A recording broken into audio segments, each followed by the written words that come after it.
Hai gorgeous, welcome to my place. Terima kasih sudah mengklik video ini. Nggak pakai lama, watch.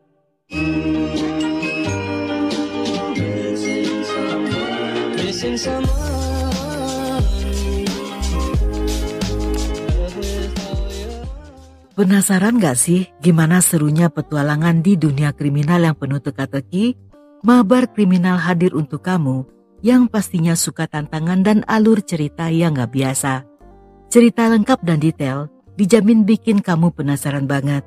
Jadi gak perlu tunggu lama, langsung aja cek video seru di Mabar Kriminal dan siapkan diri untuk kejutan-kejutan keren. Jangan lupa like, komen, dan subscribe biar kalian gak ketinggalan cerita menarik lainnya. So jangan lupa mampir agar si abang ganteng Mabar Kriminal tentunya semakin semangat ngonten dan upload 5 kali sehari. Seorang gadis separuh baya yang sudah lelah mencari cinta, akhirnya terperangkap dalam pesona seorang pria muda yang tampak sangat sempurna. Awalnya dia terpesona oleh penampilannya yang menawan, serta janji manis yang diberikan dengan mulut manis yang membius siapa saja. Namun seiring berjalannya waktu, perlahan pesona itu pun mulai pudar, tergantikan oleh sisi gelap yang ternyata lebih mengerikan. Dan pada akhirnya dia harus membayar dengan harga tertinggi berupa nyawa, hanya untuk mengetahui bahwa pria itu lebih berbahaya daripada yang bisa dia bayangkan.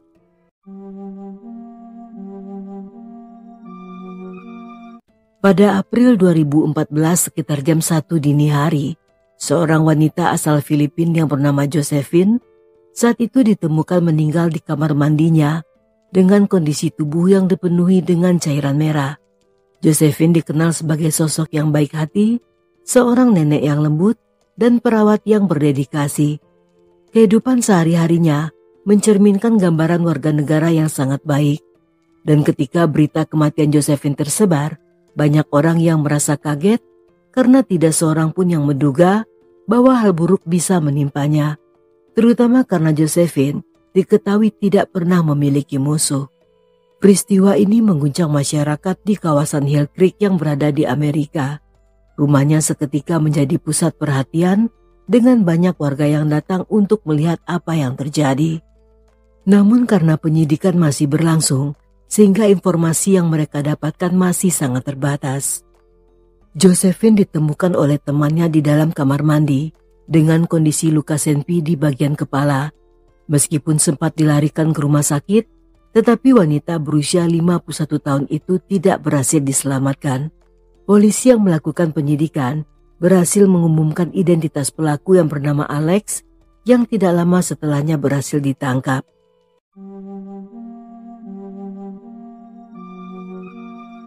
Josephine lahir dan dibesarkan di Filipina. Dia menikah muda dan memiliki seorang anak laki-laki. Namun karena kehidupan yang sulit, sehingga saat berusia 22 tahun, Josephine yang saat itu bekerja sebagai perawat, memberanikan diri untuk merantau ke Florida, Amerika. Yang di sana dia juga bekerja sebagai perawat di salah satu rumah sakit. Selama berada di sana, dia tidak kesulitan untuk mendapat teman. Josephine adalah orang yang mudah bergaul, cantik, dan juga seksi. Sehingga tidak butuh waktu lama, saat sedang bertugas dia bertemu seorang pria bernama Myron yang kemudian menjadi suami keduanya. Setelah menikah mereka pun memiliki 2 orang anak. Namun sayangnya, setelah beberapa tahun menikah, perlahan kehidupan percintaan mereka mulai hambar dan pada akhirnya memutuskan untuk bercerai. Sejak saat itu, Josephine fokus untuk bekerja membesarkan kedua anaknya, serta membawa putra pertamanya dari Filipina ke Florida, yang di masa depan sang putra bekerja sebagai polisi. Berkat kerja kerasnya, dia berhasil membeli rumah serta mobil. Tetapi karena sibuk bekerja, selama bertahun-tahun ke depan, bahkan setelah sang putra menikah dan memberinya 3 orang cucu, wanita itu pun masih betah melajang. Hidup tanpa suami tidak membuatnya merasa cemas, karena di saat itu, Josephine yang suka bergaul, di waktu luangnya sering hangout bersama teman-teman yang berusia lebih muda. Dan dengan tampilan aduhai serta lucu, dia pun juga disukai oleh banyak orang. Sebagai wanita single dan cantik, Josephine yang dulunya lebih mementingkan ketiga anaknya, saat itu mulai merasa kesepian. Dan di tahun 2012 saat memasuki usia 49 tahun, dia pun memutuskan untuk bergabung dalam sebuah situs kencan online. Yang setelah beberapa waktu, dia pun berkenalan dengan Alex yang berusia 22 tahun.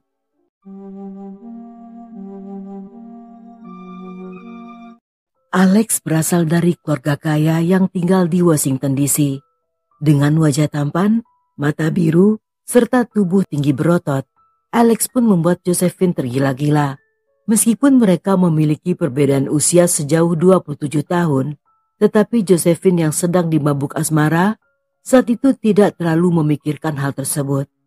Setelah cukup lama berhubungan melalui chatting, setahun kemudian mereka memutuskan untuk bertemu secara langsung dan Alex pun segera terbang dari Washington ke Florida.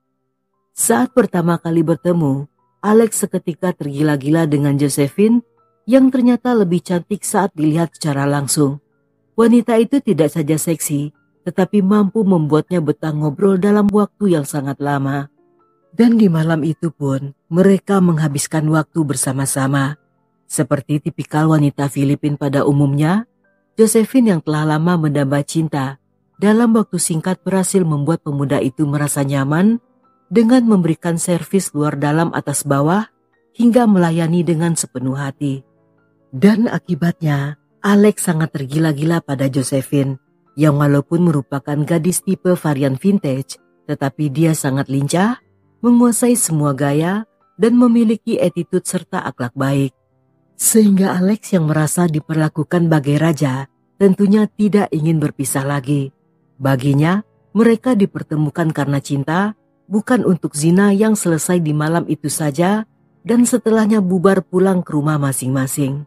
Setelah mengunjungi Josephine selama beberapa hari, Alex yang kembali ke Washington justru semakin gelisah. Dia terbayang-bayang sang tante yang walaupun kulitnya mulai berwiron, tetapi masih lincah seperti ulat pucuk. Dan Alex juga merindukan saat kebersamaan mereka, di mana Josephine berhasil membuatnya terbius dengan menggunakan jurus jepitan kerang rawa menari di atas ombak atau goyangan vacuum cleaner dengan sedotan kering basah 800 watt.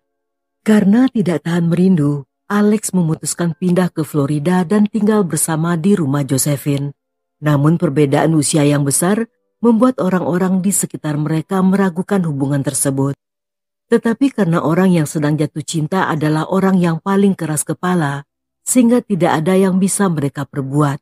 Terutama karena masalah percintaan adalah urusan pribadi Josephine.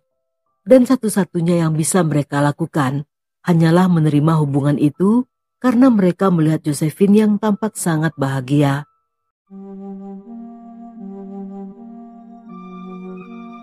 Beberapa bulan kemudian, Alex yang ingin hidupnya lebih terarah memutuskan bergabung dengan pasukan cadangan Angkatan Darat Amerika. Yang selama pelatihan, dia mendapat nilai baik atas kemampuan dalam menggunakan senjata. Setelah menyelesaikan pelatihan polisi militernya, Alex terpilih untuk bertugas di Afghanistan yang dijadwalkan pada tanggal 8 Mei 2014. Dan sambil menunggu keberangkatan, untuk sementara waktu Alex ditugaskan di Satuan Polisi Militer Cadangan yang berbasis di Ocala, Florida. Kabar ini membawa kebahagiaan bagi pasangan tersebut, dan dengan waktu keberangkatan yang semakin dekat, Josephine berusaha menikmati setiap momen bersama sang kekasih. Namun momen tersebut ternyata bukan menjadi kenangan indah, melainkan sebuah malapetaka. Pada 25 Februari, teman Josephine yang bernama Lori saat itu mendapat pesan SMS dari Josephine yang mengatakan bahwa dia baru saja dianiaya oleh Alex. Hal ini sering kali terjadi, terutama di saat pemuda itu sedang mabuk. Dan di hari itu, Alex memukul kepala Josephine sebanyak 3 kali. Karena ketakutan, Josephine berusaha menghubungi polisi. Namun Alex yang bertubuh tinggi besar saat itu mendorongnya hingga terjatuh ke karpet dan tidak bisa meraih telepon. Dia bahkan mengancam akan menghabisi Josephine jika wanita itu nekat menghubungi polisi. Dan karena di rumah itu terdapat 3 buah senpi milik Alex, sehingga Josephine yang ketakutan memilih untuk diam. Hal ini membuat Lori merasa khawatir dan sama sekali tidak pernah menduga bahwa hubungan yang terlihat manis di luar ternyata tidaklah seindah kenyataan.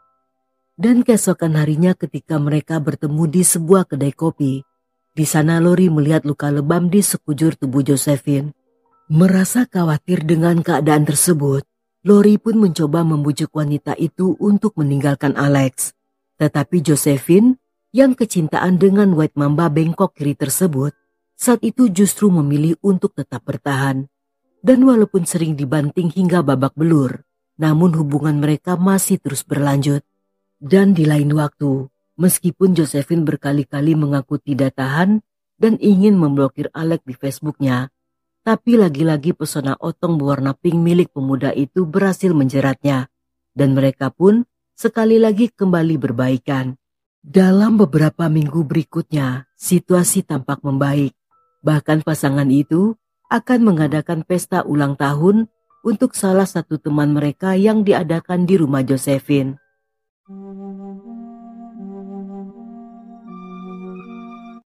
Pada 19 April 2014, kurang dari sebulan sebelum Alex dijadwalkan bertugas ke Afghanistan, mereka menjamu teman-temannya di rumah mereka untuk merayakan pesta ulang tahun temannya yang bernama Maria. Di malam itu acara berlangsung secara meriah, dengan makanan serta minuman berlimpah. Namun semakin banyak Josephine minum, kondisinya juga semakin memburuk. Salah satu temannya yang bernama Terry sempat membantu Josephine ke kamar mandi saat wanita itu muntah beberapa kali, yang setelahnya diambil alih oleh Alex yang menemani ke kamar mandi. Dan setelah memastikan Josephine dirawat oleh kekasihnya, Terry pun memutuskan untuk segera pulang. Menjelang subuh suasana mulai terasa sepi. Beberapa tamu yang tersisa saat itu sedang bersiap-siap untuk segera pulang. Namun tiba-tiba mereka melihat Alex yang keluar dari kamar tidur utama dengan wajah tegang dan meminta bantuan karena Josephine terluka di dalam kamar mandi. Mendengar hal ini, salah satu tamu segera berlari untuk memeriksa. Yang di sana, dia menemukan Josephine tergeletak tidak sadarkan diri dan bergelimang dengan cairan merah. Menyadari ini bukanlah luka biasa, sang tamu segera menghubungi 911. Yang sayangnya, Josephine dinyatakan meninggal saat tiba di rumah sakit. Di saat bersamaan, Alex yang telah kabur dari rumah saat itu sedang berkendara menuju ke sebuah pom bensin. Yang setibanya di sana, dia pun memasuki toko yang berada di dalam lingkungan tersebut. Dan pada salah seorang pelayan, dia mengatakan bahwa baru saja menghabisi pacarnya serta meminta wanita itu untuk menghubungi polisi. Dalam interogasi, Alex mengaku bahwa ketika sedang membantu Josephine yang muntah di kamar mandi, saat itu mereka sempat bertengkar karena wanita itu telah menarik rambutnya. Dan Alex yang saat itu sedang membawa senpi, tanpa sadar melepaskan tembakan ke arah Josephine. Dan karena panik, dia pun meminta bantuan pada tamu-tamu yang masih berada di luar dan setelahnya kabur meninggalkan rumah.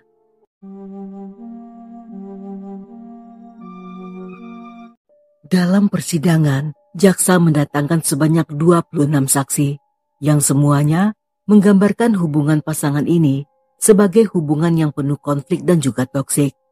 Jaksa penuntut memperkuat kesaksian tersebut dengan menghadirkan bukti berupa pesan Facebook, pesan teks, serta rekaman audio dan juga video. Yang bukti-bukti tersebut menunjukkan bahwa meskipun Josephine lebih tua dari Alex, tetapi dialah yang menjadi korban pelecehan dalam hubungan tersebut. Namun terlepas dari banyaknya bukti yang diajukan, pihak Alex tetap bertahan dengan pembelaannya. Mereka bahkan menghadirkan Alex untuk memberikan kesaksian langsung di hadapan juri. Dan pemuda itu pun menceritakan kisah versi karangannya. Berdasarkan pengakuan Alex, saat itu mereka sedang mabuk setelah minum anggur, dan Josephine muntah sehingga dia membantunya ke kamar mandi dan memegangi rambutnya. Setelahnya mereka pun memutuskan untuk segera tidur, tetapi karena Alex tidak ingin tidur dengan senpi berada di dekat mereka, sehingga dia memindahkan senpi tersebut ke lemari yang terletak di dalam kamar mandi. Namun saat dia meletakkannya, secara tiba-tiba dan tanpa sengaja, senpi tersebut seketika meledak dan pelurunya mengenai kepala Josephine. Namun semua pengakuan tersebut tentunya bertolak belakang dengan bukti yang diajukan jaksa, yang karena hal inilah menimbulkan ketegangan di ruang sidang. Jaksa bahkan mempertanyakan jika kejadian tersebut merupakan kecelakaan, mengapa Alex tidak menghubungi 911 dan justru memberi salah seorang tamu sebelum akhirnya kabur ke pom bensin terdekat. Dan lagi-lagi Alex hanya bisa terdiam tanpa bisa menjawab pertanyaan tersebut. Setelah menjalani beberapa kali persidangan, juri memutuskan Alex bersalah atas dakwaan pembunuhan tingkat 2. Dia pun divonis selama 40 tahun penjara dengan adanya kesempatan bebas bersyarat. Sepanjang 2016 hingga 2019, keluarga Alex sempat mengajukan 2 kali banding yang semuanya ditolak oleh pengadilan. Dan Alex sendiri saat ini masih berada di penjara Pinellas County. Setelah kejadian ini, keluarga Josephine yang berduka masih sering mengenang wanita itu. Di mata mereka, Josephine adalah seorang ibu, seorang nenek, serta seorang teman yang penuh cinta kasih. Terutama bagi ketiga cucunya yang seringkali diposting di akun Facebooknya, yang di sana Josephine tampak sangat bahagia saat sedang bersama para cucu kesayangan.